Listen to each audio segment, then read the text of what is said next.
Vous écoutez les immersions sonores du podcast Les coulisses du voyage. Dans ces épisodes, je vous emmène avec moi en voyage dans des destinations que j'aime particulièrement.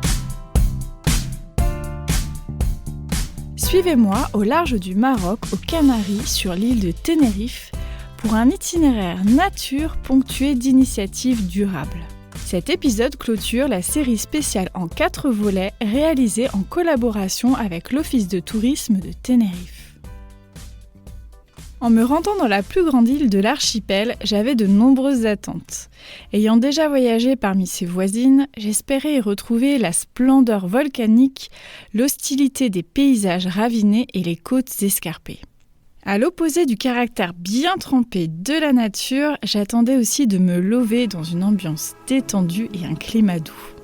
Alors, dès mon arrivée, j'ai cherché des points de repère, des éléments de comparaison, mais je me suis vite aperçue qu'à l'instar de chacune des 7 îles des Canaries, Tenerife est unique et singulière.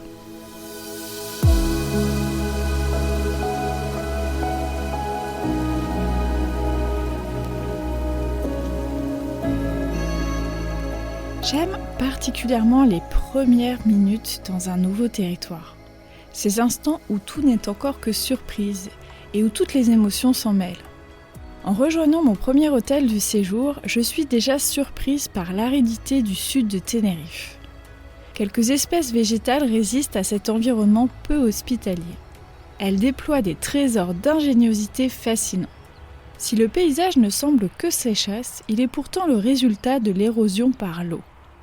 En s'écoulant ici et là, elle a façonné de multiples ravins. Ensuite, plus le littoral s'approche et plus la présence de l'homme est flagrante.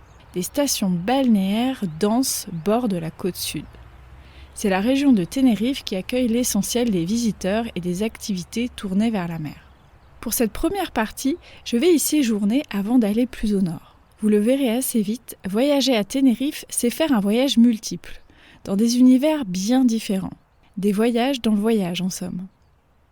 Pour poser mes bagages, j'ai choisi un hôtel aussi beau que responsable, le Mind Hotel. En faisant mes recherches, j'ai été séduite par ses différents engagements humains et environnementaux.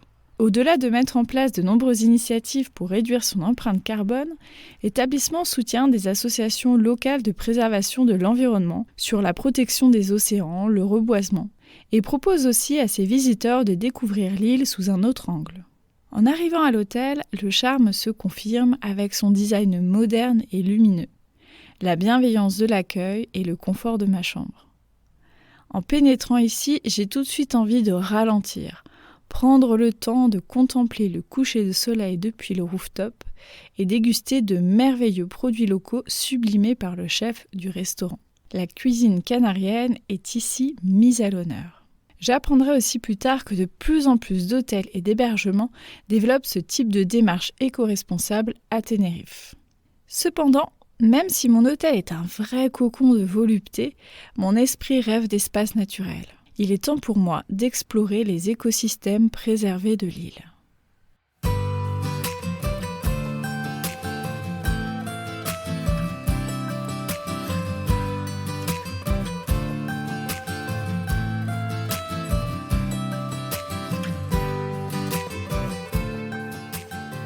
En préparant ce voyage, j'ai repéré des champs de lave, des forêts de lauriers luxuriantes, des arches naturelles et des formations rocheuses exceptionnelles.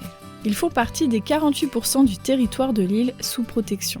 Teno, Anaga, El Teide résonnent déjà en moi comme des promesses d'exploration naturelle inoubliables.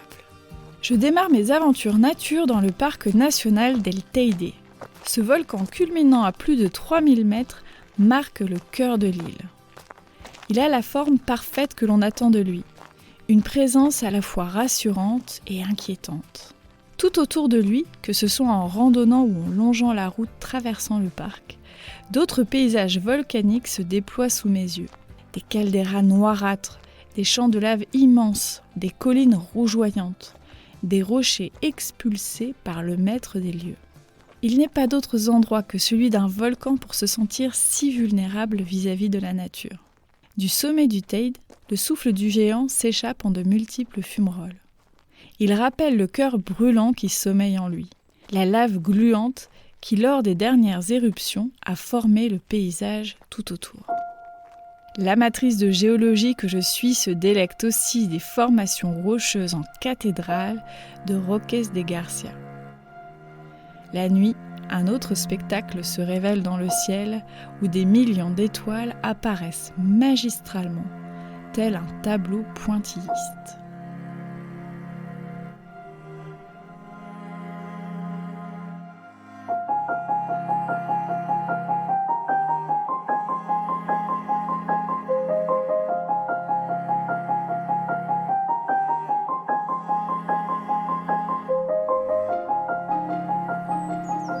Une nouvelle journée démarre en arrivant dans le parc rural d'Anaga, tout au nord. J'ai l'impression d'avoir été télétransportée dans un autre pays. Les paysages rocailleux ont laissé la place à une forêt luxuriante de lauriers, la lauricylphe. Des arbres tortueux recouverts de mousse velue et de chevelures vertes me rappellent les décors oniriques des films de Burton. Il règne ici une humidité maximale. L'air est saturé d'une brume enveloppant les moindres interstices arborés. Au regard du reste de l'île très sec, cela semble être une aberration, une fantaisie de mère nature. Les nappes nuageuses, gorgées d'humidité poussée par le vent du nord, viennent s'échouer contre ce massif volcanique. La forêt est donc constamment vaporisée. Je ne le sais pas encore, mais j'ai aussi voyagé dans le temps. Je l'apprends grâce au guide qui m'accompagne. Il m'explique que cette forêt préhistorique recouvrait à l'époque tout le bassin méditerranéen. Aujourd'hui, c'est le dernier endroit où résiste ce genre de forêt. Le territoire est d'ailleurs reconnu comme réserve de biosphère par l'UNESCO. Pour m'accompagner, j'ai choisi l'agence Anaga Experience. Elle propose des visites personnalisées avec 100% de guides locaux. Leur démarche permet aussi une expérience authentique qui soutient l'économie locale et respecte le territoire. Grâce à eux, j'ai notamment fait la rencontre d'un personnage local dans le village de Taborno. C'est un collectionneur insolite, un pirate botanique. Son trésor, ce sont des milliers de graines d'espèces endémiques ou rares capables de s'épanouir ici. Il les plante dans son jardin et invite les agriculteurs et habitants à faire de même. C'est sa manière très poétique et très concrète de lutter contre l'uniformisation des cultures. Une démarche militante qui me touche en plein cœur. Anaga Experience fait aussi partie d'un réseau de prestataires d'activités signataires d'une charte de durabilité favorisant les bonnes pratiques.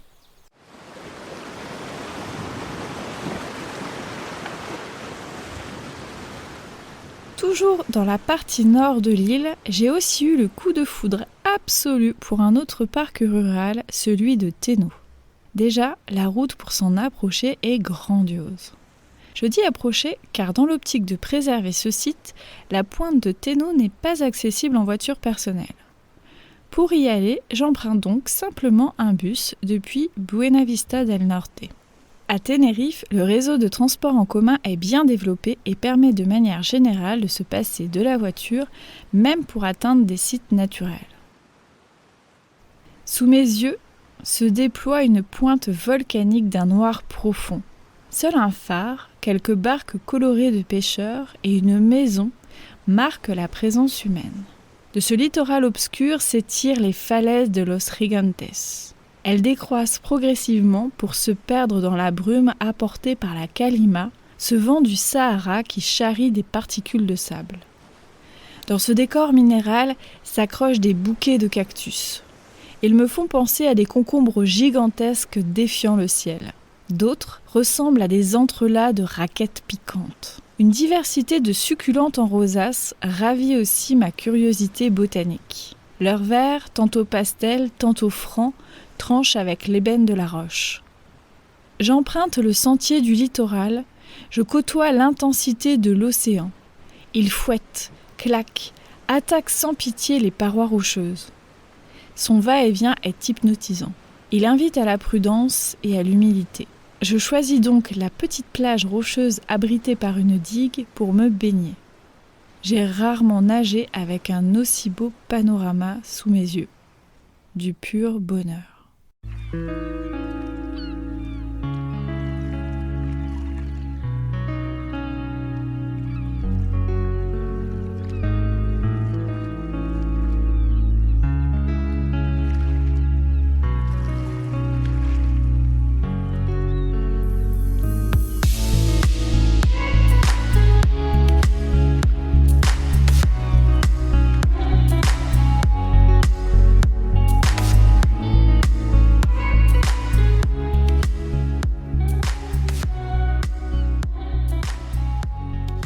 À Tenerife, j'ai été happée naturellement par l'appel du grand large. De nombreuses espèces de cétacés évoluent tout autour de l'île. Je connais déjà le frisson d'apercevoir au loin un aileron effleurant l'eau, la brume d'un évent ou la frappe puissante d'une nageoire.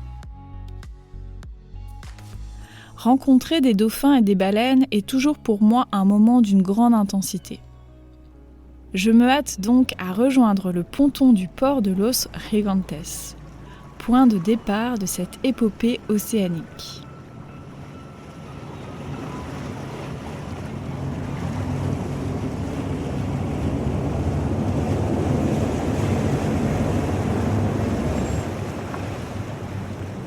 Dès le départ, le ton est donné.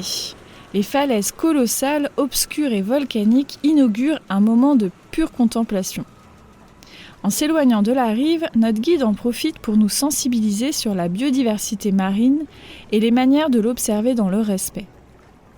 Pour moi, il est primordial de choisir un prestataire respectueux des règles d'éthique d'observation.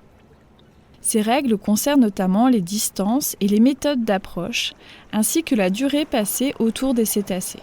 Par exemple, il ne faut pas poursuivre les animaux pour s'en approcher, mais plutôt rester à distance et espérer que ce soit eux qui viennent à nous. Il est important aussi de naviguer en parallèle et à vitesse réduite pour éviter tout risque de collision. Tenerife a mis en place une charte de qualité spécifique sur les activités d'observation des cétacés pour renforcer l'engagement des différents signataires. Elle comprend 15 actions qui vont de l'implication dans le nettoyage des océans à la participation aux activités scientifiques, la présence d'un guide formé ou bien la qualité de l'accueil et de la sécurité à bord. Je n'ai pas besoin d'attendre longtemps pour distinguer au loin le front bombé caractéristique des globicéphales. Tout un groupe se rapproche de nous. Ils convoitent de délicieux poissons, tout comme les oiseaux pélagiques semblant faire la course avec les dauphins. Les labs élégants, avec leur corps fuselé, nous passent à toute allure sous le nez. Je dois regarder partout pour ne pas manquer quelques spécimens de dauphins qui passent sous le bateau. Ils évoluent avec tant de grâce. Alors que je pense avoir atteint le paroxysme de ce spectacle aquatique, une tortue pointe son museau en reprenant sa respiration à la surface.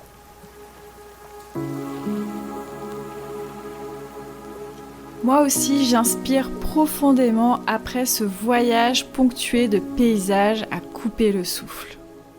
Assurément, Tenerife m'en a mis plein les yeux et a su faire vibrer tous mes sens durant l'intégralité de mon séjour.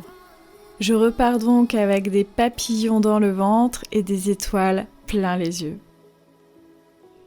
Si cette immersion sonore vous a donné envie de découvrir l'île de Tenerife de manière authentique et éco-responsable, je vous invite à aller découvrir mes différents articles sur la destination ainsi que le site de l'Office de tourisme de Tenerife. Vous y découvrirez aussi plein d'autres spots nature, d'activités de plein air, mais aussi des lieux où séjourner. Pour trouver des hôtels engagés, n'hésitez pas à utiliser des plateformes spécialisées sur les hébergements durables. Je vous en ai parlé dans un épisode spécifique sur le sujet. Regardez aussi en détail les sites internet des hôtels qui vous font de l'œil pour connaître leur démarche.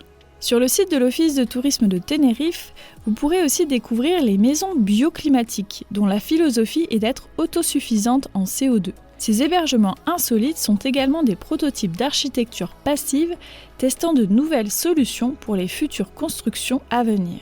En y logeant, vous contribuez donc à développer une architecture plus vertueuse. L'Office de tourisme vous suggère aussi des maisons rurales qui sont autant de belles alternatives pour vivre des expériences authentiques hors des sentiers battus. Côté prestataire, vous pouvez privilégier ceux adhérant à la charte des activités nature et ceux qui respectent celle de l'observation des cétacés. Ce sont des indicateurs de sérieux et d'engagement concret.